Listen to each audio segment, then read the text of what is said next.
Kembali lagi sama gua Adrian di dalam segmen Black Story. Oke, episode ketiga ini Black Story-nya merupakan hal yang berbeda dan yang cukup spesial. Karena Black Story pada kali ini gua tidak membahas hal-hal yang berbau hitam atau hal-hal yang berbau konspirasi, mistis atau wabah penyakit yang memang biasanya Black Story lakukan. Oke, sebelum gua masuk pada episode Black Story kali ini, ada baiknya kalian untuk join my cult by pressing the subscribe button. Remember, don't forget to join my cult and be the cult member by pressing the subscribe button. Oke, kita langsung masuk ke dalam episode ketiga Black Story.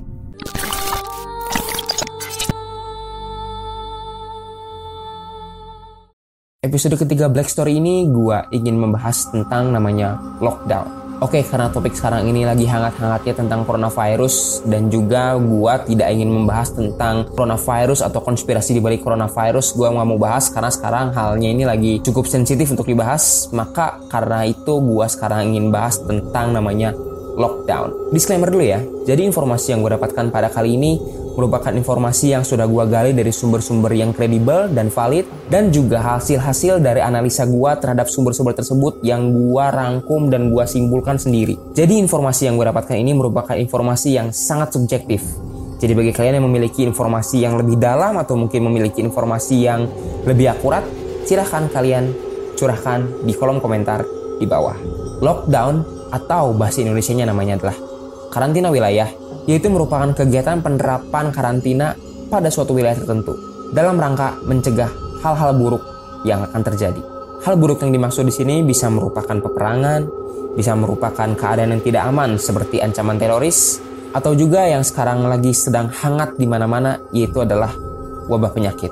Lockdown biasanya terjadi karena hal-hal yang mendesak dan yang tidak diinginkan. Tapi lockdown ini tidak bisa dideklarasikan begitu mendadak atau dengan seenaknya sendiri dari pemerintah. Perlu adanya evaluasi, pengkajian ulang, dan adanya perencanaan sebelum lockdown ini diterapkan. Oke, sampai sini jadi lockdown sama stay at home itu sama ya? Oke, gue akan bahas di sini satu persatu. Oke, stay at home atau mungkin kalian tahu yaitu adalah diam di dalam rumah, merupakan suatu perintah dari orang-orang berwenang untuk membatasi kegiatan yang terjadi di luar rumah. Walaupun memang misalnya ada kejadian atau mungkin ada suatu hal yang memang kita perlu untuk keluar rumah, hal itu pun perlu namanya dibatasi atau mungkin diberikan waktu yang sangat terbatas untuk mencegah terjadinya hal-hal yang tidak diinginkan. Tujuannya yaitu adalah yang udah gue sebutkan tadi, biar warga-warga itu ya aman. Sampai sini kalian udah menemukan belum bedanya lockdown dan juga stay at home? Kalau masih belum, gue jabarkan lagi sedikit di sini. Jadi, perbedaan lockdown dan stay at home adalah jika lockdown itu segala kegiatan dibatasi mulai dari kegiatan daerah, provinsi, kota, hingga negara. Jadi seperti misalnya kita ingin pergi ke luar negeri itu tidak bisa, maupun dari luar negeri ke dalam negeri itu tidak bisa jika keadaan negara atau keadaan kota itu sedang mengalami lockdown. Dan stay at home itu merupakan suatu perintah dari presiden atau dari pemimpin negara untuk melakukan segala aktivitasnya di dalam rumah, seperti misalnya bekerja, belajar, sekolah, kuliah, dan lain-lain. Yang dimana stay at home dan lockdown ini memiliki peranan penting dan saling berkolaborasi, saling mempunyai timbal balik satu sama lain. Jadi begitu ya perbedaannya biar kalian tidak salah paham lagi. Namun jika kalian memiliki argumen yang lebih konkret dari gua, silahkan kalian tulis di kolom komentar di bawah. Oke, karena sekarang lagi gembor-gembornya soal COVID-19 ini atau wabah virus corona ini, demi mencegah terjadinya peningkatan orang-orang atau korban yang terinfeksi virus corona, maka dari itu beberapa negara sudah menerapkan namanya lockdown dari berbagai macam negara ya. Berikut merupakan negara yang sudah menerapkan lockdown.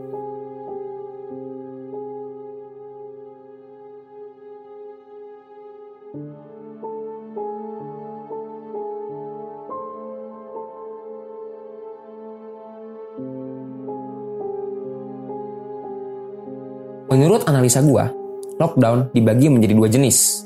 Yang pertama adalah lockdown parsial. Lockdown parsial ini merupakan lockdown yang tidak melibatkan satu negara full, melainkan hanya melibatkan beberapa daerah, beberapa kota, atau mungkin beberapa prefektur. Seperti contohnya yang terjadi di Indonesia sekarang, yaitu adalah lockdown kota Tegal saja, melainkan tidak lockdown total satu negara Indonesia. Dan yang kedua yaitu adalah lockdown total, alias satu negara semua itu benar-benar di lockdown. Tidak ada namanya aktivitas keluar masuk seperti bandara dan lain-lain, itu sama sekali tidak boleh dan dilarang. Seperti contohnya China, Italia, Argentina, Prancis, yang sudah menerapkan sistem full lockdown alias lockdown total. Oke, mungkin beberapa dari kalian baru mendengar kata lockdown ini pertama kali karena kasus COVID-19 ini. Seperti contohnya peristiwa tahun 2001 yang terjadi di World Trade Center di Amerika. Pada saat itu pemerintah Amerika melockdown kota Amerika itu selama 3 hari sampai keadaan semuanya kondusif dan membaik. Dan tidak hanya terjadi di Amerika, Paris pada tahun 2015 pernah melockdown kotanya tersebut. Kota yang terkenal akan Menara Eiffel ini di lockdown karena adanya serangan teroris pada tahun 2015. Dan juga mungkin ada beberapa dari kota atau negara yang pernah melockdown kotanya karena hal-hal yang tidak diinginkan. Indonesia sendiri untuk kasus COVID-19 ini belum melockdown total seluruh negaranya.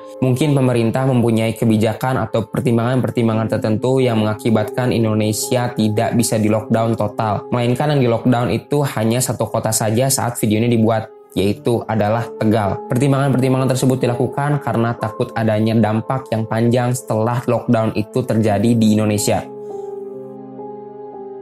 Baiklah, lockdown sendiri mempunyai poin-poin positif dan juga poin-poin negatif. Gue di sini sambil baca apa yang sudah gue rangkum ya, karena hal-hal positif dan negatif ini tidak semua gue hafal, karena banyak banget yang perlu gue baca. Yang pertama gue mulai merupakan poin-poin dari positifnya dulu ya. Poin positif pertama kalau lockdown dilakukan yaitu adalah akan memperlambat penyebaran virus. Ya, gue setuju akan hal ini. Yang kedua adalah melindungi masyarakat dari teror dan bahaya yang mengancam. Yang ketiga adalah polusi berkurang.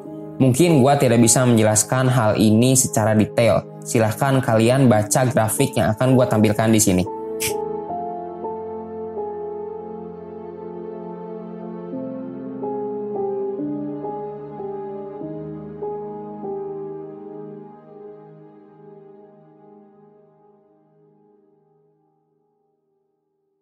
Yang keempat adalah industri entertainment dan juga industri game akan memperoleh keuntungan yang bisa dibilang lumayan gede. Karena karena lockdown ini orang-orang nggak bisa kemana-mana. Mereka kebanyakan diam di rumah dan tidak melakukan aktivitas apa-apa di luar selain di rumah. Dan juga gue setuju akan hal ini karena mungkin orang-orang yang di rumah itu kan butuh hiburan. Mungkin nggak hanya kerja melulu atau ibadah melulu. Mereka juga namanya butuh hiburan. Jadi ya gue setuju akan poin keempat ini. Namun lockdown sendiri memiliki beberapa poin-poin negatif. Yang pertama adalah akan adanya panic buying. Oke, untuk panic buying ini gue sebenarnya tidak setuju ya. Karena sebelum adanya lockdown, Indonesia sendiri itu udah namanya ada panic buying. Waktu sekitar 3 minggu atau sebulan yang lalu. 3 minggu lah kalau nggak salah di saat coronavirus itu diumumkan di Indonesia. Sudah ada 5 orang yang kena, di mana-mana sudah terjadi banyak panic buying, seperti contohnya di mall, terus terjadi di supermarket, terjadi di pasar-pasar, terjadi di toko-toko sembako, dan lain-lain. Di mana mereka semua itu membeli barang dengan jumlah yang besar. Padahal ini sebelum lockdown terjadi loh, dan sebelum kasusnya gede banget kayak sekarang. Sedikit himbauan dari gua, lebih baik kalian jangan namanya panic buying. Karena kalau panic buying itu sebenarnya bisa merugikan orang-orang yang benar-benar butuh barang. Sebenarnya barang itu sudah lebih dari cukup asal tidak dibeli secara bersamaan dengan jumlah yang besar. Oke, kita langsung lanjut ke poin yang kedua, yaitu adalah ekonomi akan merosot tajam. Dimulai dari saham, kurs, harga-harga di pasar, itu semua akan merosot tajam. Dan ini bisa menyebabkan aftermath yang menurut gua bisa berdampak buruk. Nanti kita bahas aftermath-nya apa ya. Yang ketiga adalah bisnis restoran, penyedia jasa, banyak yang mengalami kerugian. Yang keempat, masyarakat bisa stres karena terus-menerus di rumah tidak melakukan aktivitas di luar. Ya, yang ini gua oke lah. Gua nggak mau komentar yang itu. Sekarang lanjut kepada yang terakhir, yaitu adalah aftermath jika lockdown ini diterapkan. Oke, poin yang terakhir ini merupakan pendapat pure dari gua pribadi. Jadi jika kalian memiliki pendapat yang lebih banyak atau mungkin memiliki pendapat yang lebih kredibel, silahkan kalian tulis di kolom komentar di bawah. Yang pertama yaitu adalah nilai tukar uang dari berbagai mata uang tertentu mengalami drop atau penurunan drastis. Yang kedua adalah penjarahan barang seperti yang terjadi pada tahun 98. Yang ketiga adalah kelangkaan barang. Yang keempat adalah krisis moneter yang seperti terjadi juga tahun 98. Yang kelima terjadinya chaos di mana-mana, terjadinya kekacauan di mana-mana akibat dari lockdown ini.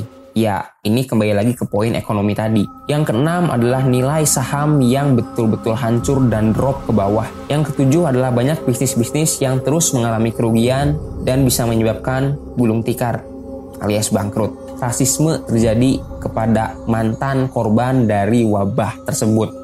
Seperti contohnya yang kita sebut adalah wabah COVID ini. Ya ini menurut gua logika aja ya, karena walaupun memang hanya keluarga mungkin yang tahu kalau dia terinfeksi, tapi setidaknya setelah dia keluar dari rumah sakit, menurut gua sih tetangga-tetangga sekitar juga mungkin tahu akan hal ini. Dari tetangga sekitar mungkin menyampaikan ke temennya, dan itu bisa menyebabkan rasisme. Karena lu tuh kayak bisa dibilang lu tuh mantan pembawa penyakit, jadi mending lu jauh-jauh aja. Gue sejujurnya nggak tahu kalau hal ini mungkin tidak akan terjadi mungkin ya. Tapi kita ambil sisi buruknya aja, bisa jadi ini terjadi. Yang ketujuh adalah sistem pendidikan yang kacau. Ya jangankan setelah aftermath lockdown, sebelum lockdown aja sistem pendidikan aja udah mulai rungsing kan. Seperti contohnya yang terjadi di Indonesia, yaitu adalah UN yang dibatalkan karena wabah COVID-19 ini. Dan juga masih banyak hal-hal lain yang mungkin gua tidak bisa menyebutkan satu persatu di sini. Jadi jika kalian memiliki pendapat lain atau mungkin memiliki pendapat yang lebih kredibel, silahkan kalian tulis di kolom komentar di bawah.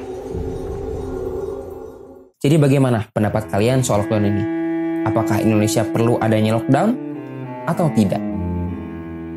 Semuanya kembali ke kalian dan juga kembali ke pemerintah. Yang terpenting adalah kita sekarang harus jaga kondisi, stay di rumah, dan ikuti apa himbauan pemerintah. Hindari dulu keluyuran, nongkrong-nongkrong di luar, lebih baik kalian stay di rumah, semoga kalian bisa diberikan kesehatan terus. Terima kasih kalian sudah menyaksikan video ini, semoga video ini bermanfaat bagi kalian. Silahkan like, komen, dan juga jangan lupa untuk join my cult by pressing the subscribe button. Don't forget to join my cult and be the cult member by pressing the subscribe button. I'm Dwi Adrian as your cult leader. Semoga kalian masih diberkati. Sampai jumpa.